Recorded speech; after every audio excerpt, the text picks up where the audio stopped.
Hello everybody, and welcome to the next video on void functions and passing by reference. In this video we will continue to build on what we defined last time. So what I want to do is show you several examples of using these concepts, and these examples are meant to illustrate their usefulness and their power. So here are the four examples I will show you: rolling some dice, dropping low homework scores, a specified amount of them. We will revisit this homework question you did about building the reverse side of a DNA strand.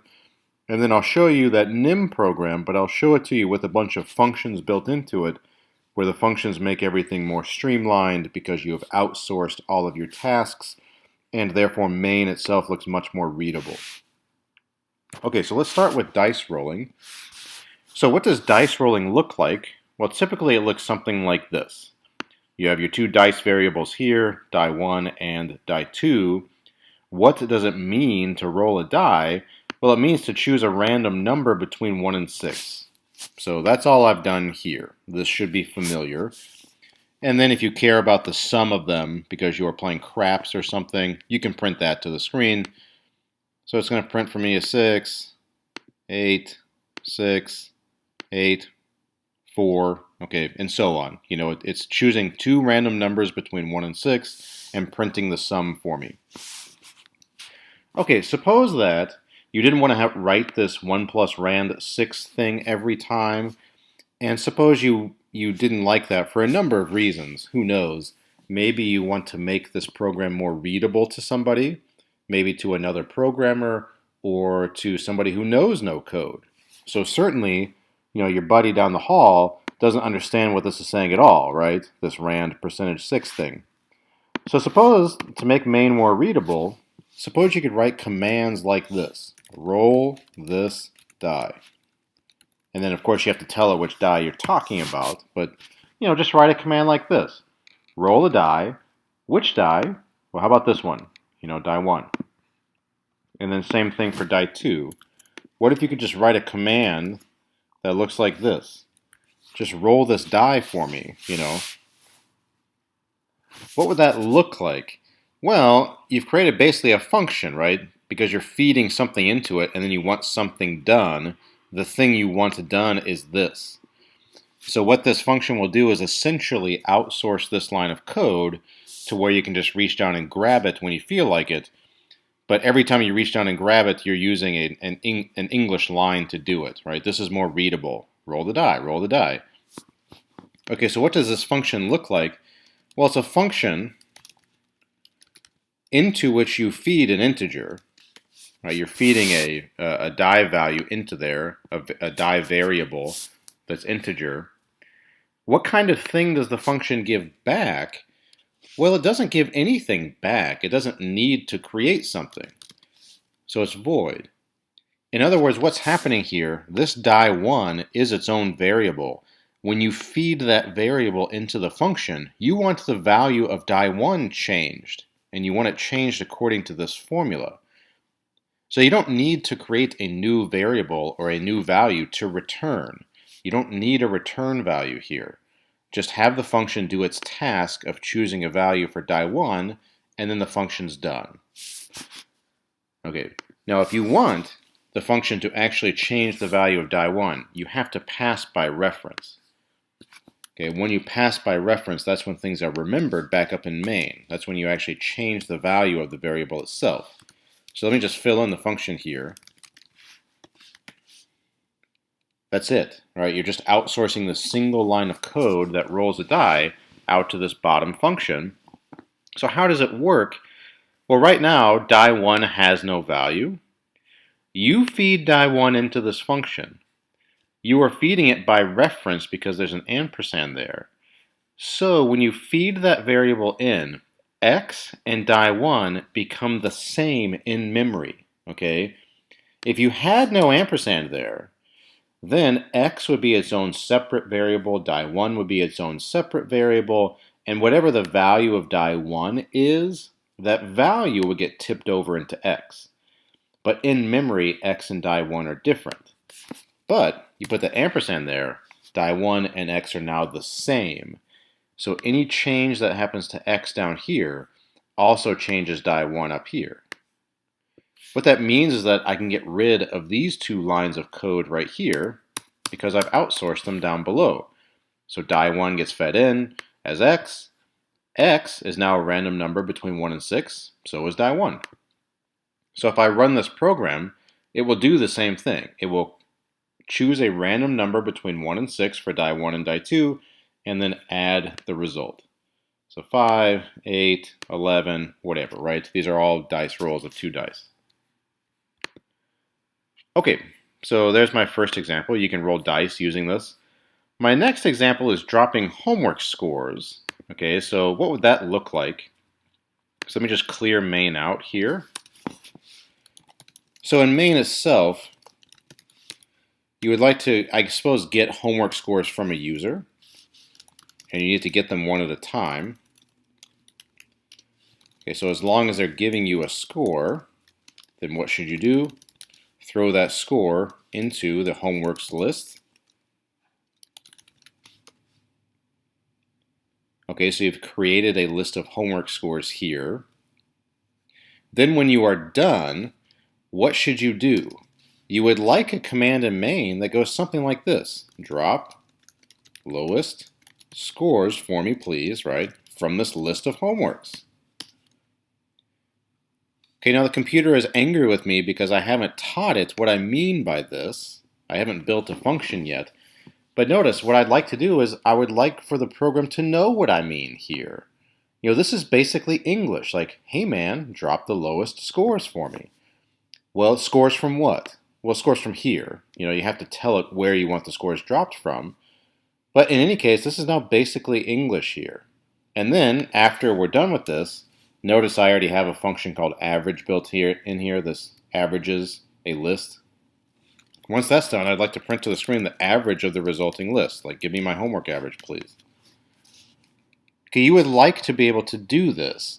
You can't do it until you teach the computer what this means. So before I teach the computer what that means, let me just, Let me point out to you that if you want to drop the lowest scores, you need to know how many scores to drop. So let's just get that data from the user. For you guys, I drop your 2 lowest scores. But, you know, you can imagine a class with daily homework, in which case you have 30 scores, and maybe you drop 3 or 4 of them, whatever.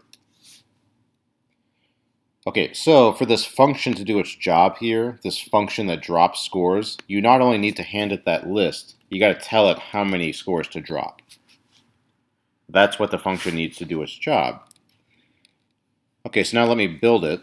So as with the previous function, you are going to change this homeworks list. Okay, you're going to actually change the value of this list itself. So what that means is that whatever this function is right here, it's a void function. You do not need to create anything new to return. You are simply going to change the value of this list, and then you are done running.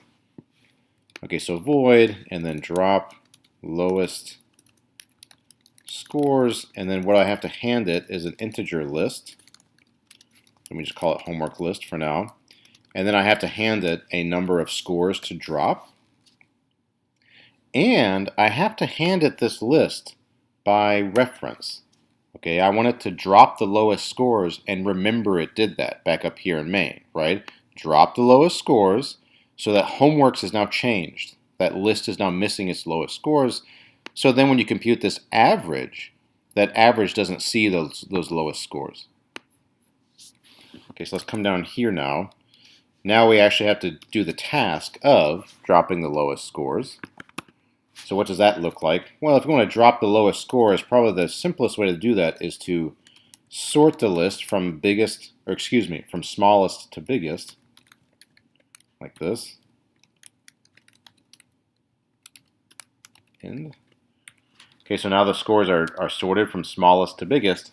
So then all I have to do is just keep deleting the first entry of the list, or if you like, the 0th entry of the list, over and over again n times.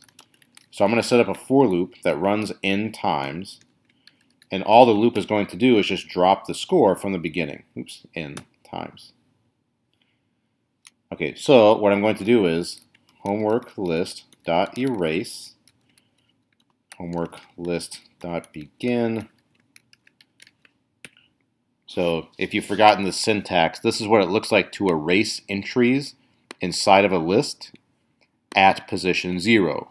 If you put like a 7 here, you are deleting from position 7. Okay, so what I want to have happen here is you delete the 0th entry. Okay, then the next entry becomes the 0th entry, so you then delete that entry, etc. And you do that n times. Since you have sorted the list, the beginning entries are all the lowest scores. So if this line of code were gone, this wouldn't work for you. You have no idea if the lowest scores are at the beginning or not. So sort, and now you can just erase from the beginning. Okay, so now the way this program will work, with one slight caveat that I have to share with you in a second, the program will grab from the user a bunch of scores to create the list of homeworks. You then ask, well, how many scores do you want to drop? You get that number from them. Maybe they want to drop 0 scores. Who knows, right? Okay, then you will take the list of homeworks and the number of scores to drop, feed it into this function. Homeworks becomes homework list. They become the same in memory. So anything that happens to homework list down here is remembered by homeworks up here. So when you erase from homework list down here, you also erase from homeworks up here. The reason, again, is because there's an ampersand there. Okay, that's what causes things to be remembered. That's what causes this list to become the same as this list in memory. Okay, so I'm going to run this program. I'm going to give it some homework scores. Okay, whatever, I'm done now. It says how many scores to drop, and then it just gives me a number here, 19. Okay, so the reason that it won't let me type in a number to drop is because, now some of you have seen this and some of you haven't, perhaps. Let me just grab these lines of code. What's happening here, whoops, is that when you do this while C and score loop, when you type in that last F, it doesn't really know what to do with that F because there's no place to put it, and that's confusing it right here. So if you ever run into this problem in one of your own programs, just put these 2 lines of code right here. So don't really even worry about what they're doing. Don't worry about what any of this means, okay? I would just tell you these 2 lines of code are basically making it so that the cin command is like refreshed and just starts over, so that this F kind of just gets cleared out of there, right? This cin clear thing here. And then when it gets to this line of code, it would just have forgotten whatever it cin'd before, so it's not confused. So let me try this again. 20, 20, 20, 20, 18, 18, F. How many scores would you like to drop? And now it lets me type. I'm going to drop 2 scores. Okay, so I typed 4 20s and 2 18s. Those 2 18s should be gone, and now my average score is a 20.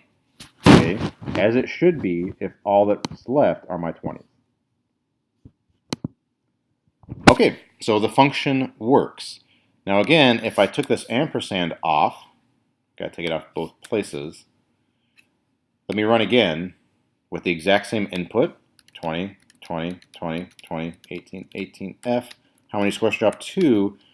Now it tells me the score is 19, the average. Oops. Where is average?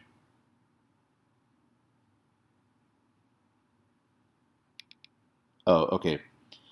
Well, anyway, we can fix that in a second. But notice, right, it didn't give me an average of 20, did it? It gave me an average of 19, which is not 20, okay? The reason it doesn't give you 20 is because these 18s are actually still inside this homeworks list right here, okay?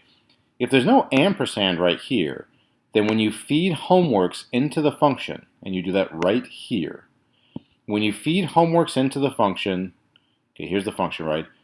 Homeworks, the values get passed to homework list, but homeworks in memory does not get passed to homework list. They are not the same.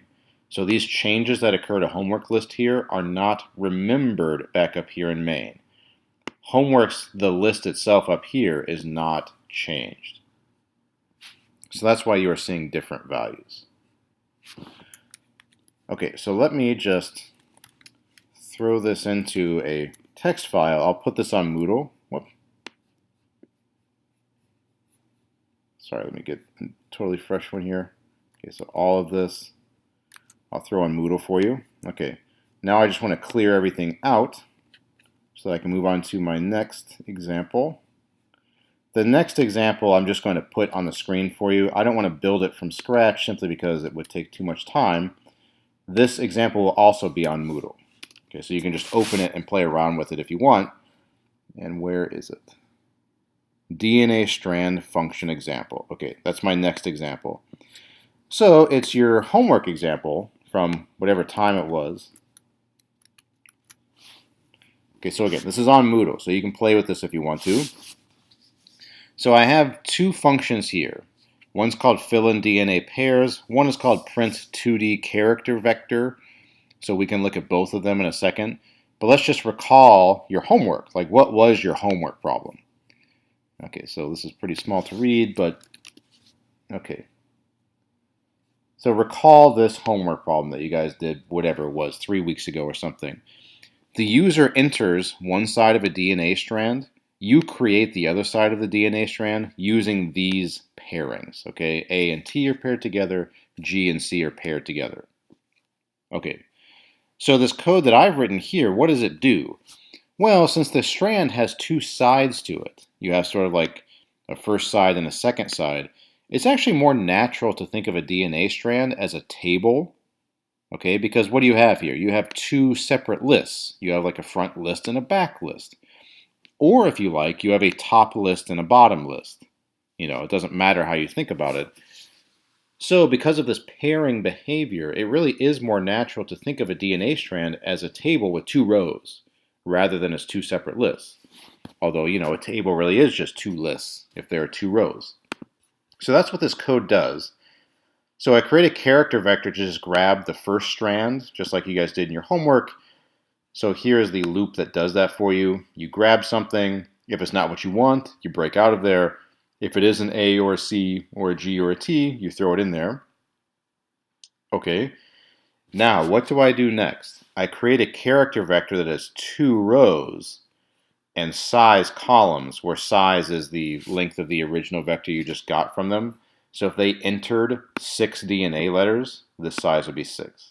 If they entered 20 DNA letters, this size would be 20. But the point here is there are two rows, right? Two rows, one row for the front strand, which I've called initial strand, and one row for the back strand, okay? So this DNA strand with pairs, I'm going to say that the first row, or row 0, just is that initial strand, right? The user already gave that to you. Then I created a function called, hey, why don't you go ahead and fill in the pairs for me, right? So what does that function do? What it does is it accepts this table here, and right now this table only has the first row filled in, right? First row filled in right here. That first row gotten from the user. It then does that pairing behavior that you guys already programmed and just fills those pairs in. So let's look at the function here. Okay, so it's void because all I'm going to do is just fill in the table. I pass the table by reference so that all the filling in is remembered. So first, I just figure out how many columns are in this table. You know, so I haven't passed the number of columns, so I have to figure it out. So just recall that pairs table 0, that's the first row. So when you do dot size of that, you're getting the number of columns. Right? The number of columns is the number of entries inside of a row. So once you know that, all you do is you set up a for loop, which is just like what you guys did in your homework, and you say things like this. Hey, if I see an A inside what the user gave me, right, position 0, 0, or whatever, then on the reverse side, fill in a T. Oh, and if what they gave me, right, 0i was a T at that position, then make it an A on the other side. So again, row 0 inside of this table is what the user gave me. So row 1 is what I have to fill in using this pairing translation here. Okay, so we went through that kind of quickly because I built the code ahead of time for the sake of time. Let me just run this now, and let's walk through what's happening here. So I'm going to enter like an A, G, C, G, whatever, right? Here's some DNA stuff, and then here's something that's not DNA stuff, okay? So as soon as I hit enter here, I break out of this while loop, right? This while loop was creating the list A, G, C, G, whatever, right? It created that list for me. That list is this initial strand, okay? So initial strand becomes the first row of my new table. This function here creates the second row of my new table. And so it prints the first row and prints the second row. Because I have this function here that prints, right? I feed it the table and it prints it for me. So if you would like to see the printing, that's just what it normally is. We had an example like this in the previous video. It was just for an integer table. This is a character table, but the logic is exactly the same. In fact, the function is absolutely no different, right? Except I changed an int to a character there. So anyway, all of that to say, again, at least these two lines of code here are much more readable, right? Now, if you are another programmer coming along and trying to read this, it's crystal clear what I have done. I filled in the DNA pairs, and then I printed the resulting vector. Now, if you are curious how I filled in those DNA pairs, or you are curious how I decided to print that vector, then you can come down here, right? And like, oh, this is what that person did. Or like, oh, here's how they did the printing, you know. But you've outsourced all of that, so it's sort of under the hood, you know, so that main is now much more readable. Okay, so one last quick example here. This one's also on Moodle. I'm not going to spend much time with this at all because it's the same kind of idea of what I just showed you. So recall the nim example. Okay, let me go all the way back up to the top. The way that nim worked was you have a bunch of piles of rocks. Okay, on your turn, you choose a pile and you take as many rocks from that pile as you want. The person who takes the last rock wins. So if you've forgotten all of this, the code is still on Moodle. There's a previous video entirely on that game, you know. So the thing about the code on Moodle from the original nim function or the original nim program is that we did not have functions at that time. So everything was inside main, okay? This guy here has lots of functions. They're all over the place. So first, I ask the user how many piles are there, and then I get that data from them, and I create a vector of that size. Of that size. And then notice I have a command, initialize the game board. And I tell it the name of the vector I'm talking about, and I tell it the number of piles. Okay, so if I come down here to initialize game board, where is it? Way below main. Initialize game board. Okay, I passed the game board by reference. Okay, and then I pass the size by reference. And then I just say, like, hey, from 0 to size, I ask the user, how many rocks are in the pile? And then I get that from them, right? And, you know, if they give me a stupid size, right, then I tell them, hey, man, got to be positive numbers of rocks, right? Or I guess you can put 0 in there, I don't know. Oh, I'm insisting on positive. Okay, that's fine.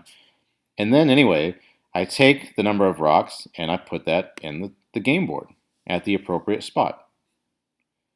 So if you look at the code originally that has no functions, all of this code was back up in main because I had to set up the game board, right? You have to know how many rocks are in a given pile. So I had to do all of this up in main. Now, back up in main, I just have this one nice little line of code that says, hey, set things up for me, you know?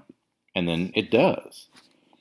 Then it says, hey, here's the starting configuration, and then I have a command, and it says, display the game board for me, okay? And the game board I've called piles, so I have to feed that in there. If I come down to display game board, where is it? All the way down here. Okay, well, it's just the printing for loop, right? So start at 0, go up to the size, print the list, whatever that list is.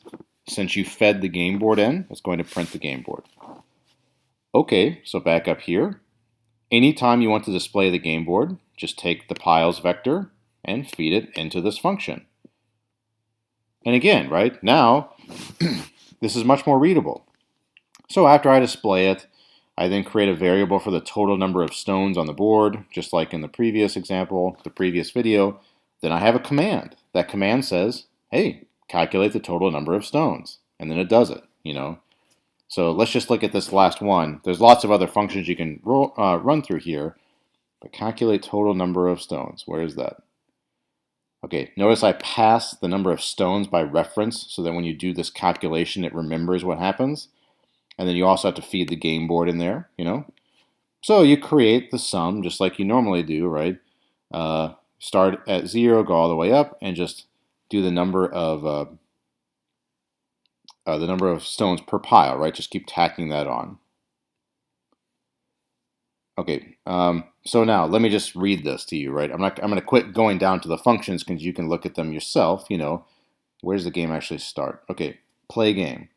Choose a pile, right? How many rocks do you want to move? Do you want to remove? You get that data from the user. I then have this command that just says, hey, check if this is valid or not, and then update the game board and total stone count, right? I just say that, right? Okay, here's the game board now. Display it to them, right? If total number of stones is 0, you win. Else, we do the computer's turn. So the computer makes a choice. I have a function called, hey, make sure the computer chooses a non-empty pile. The computer has to do that, right? Then the computer makes its choice. Update the game board and total stone count, right? Same function I just used a second ago. And then display the game board, etc.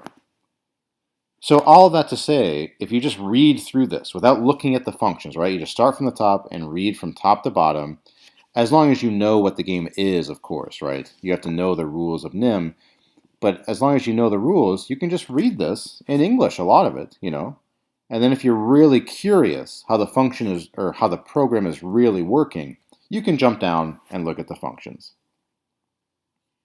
Okay, so in conclusion here, I hope that these 4 examples have illustrated the power and usefulness of void and passing by reference.